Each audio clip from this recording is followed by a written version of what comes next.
ARD တိုင်းမော်လမြိုင်ကျုံမြို့မှာမတ်လ24ရက်နေ့ကငွေသားနဲ့ရွှေတဲ့အချို့ကောက်ရခဲ့တဲ့လူငယ်တွေကပိုင်ရှင်ကိုလိုက်ရှာပြီးပြန်ပေးခဲ့တဲ့ဖြစ်စဉ်ဖြစ်ပွားခဲ့တယ်လို့ဒေသခံတွေထံကသိရပါတယ်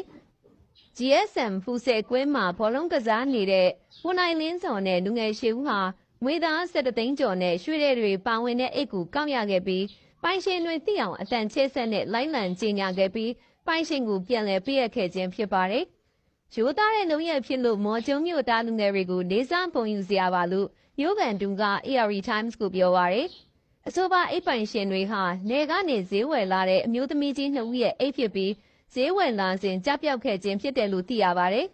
အိမ်မှာပါဝင်တဲ့ပစ္စည်းတွေကိုမှန်ကန်အောင်ပြောဆိုနိုင်တာကြောင့်အိတ်ကိုပြန်လည်ပေးရရမှာငွေကြေးအချို့ပေးပေမဲ့လည်းကောက်ရတဲ့လူငယ်တွေကလက်မခံခဲ့ဘူးလို့သိရပါရယ်အဆိုပါလူငယ်တွေရဲ့လူရက်နဲ့ပတ်သက်ပြီးဒေသခံတွေကလူမှုကွန်ရက်မှာဖော်ပြခဲ့ကြပြီးနောက်ပိုင်းဝင်ရောက်ကြည့်ရှုသူတွေကချီကျူးကပြန်လည်မျှဝေသူများပြားနေပါတယ်ဒီဗီဒီယိုဖိုင်လေးကိုမြင်ရတဲ့အခါမှာဝမ်းသာပီတိဖြစ်မိသလိုဂုဏ်လည်းယူမိပါတယ်နော်။ဘာကြောင့်လဲဆိုရင်အဲ့ဒီမော်လမြိုင်ကျွန်းမြို့လေးဟာဦးစင်းရဲ့မွေးရဇာတိမြို့လေးလည်းဖြစ်တယ်လို့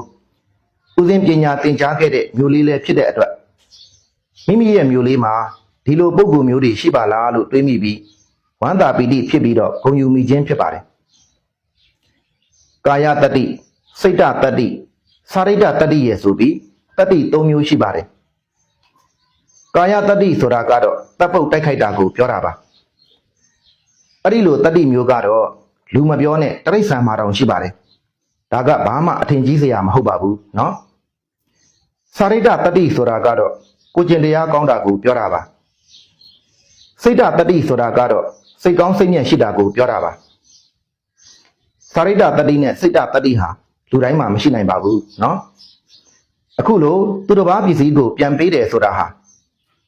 ငါပစ္စည်းမဟုတ်ရင်မလိုချင်ဘူးဆိုတဲ့စာရိတ္တတတ္တိနဲ့သူတို့ပစ္စည်းသူတို့လက်ထဲပြန်ရောက်ပါစေဆိုတဲ့စိတ်တတတ္တိကြောင့်ပြန်ပေးနိုင်တာဖြစ်ပါတယ်စာရိတ္တတတ္တိနဲ့စိတ်တတတ္တိသမားတွေပေါ်ပေါက်လေလေလူအများကောင်းကျိုးဖြစ်လေလေပဲဖြစ်ပါတယ်ဒါကြောင့်အဲ့ဒီလိုပုံကူများများပေါ်ပေါက်ပါစေလို့ဆုတောင်းပါတယ်เนาะ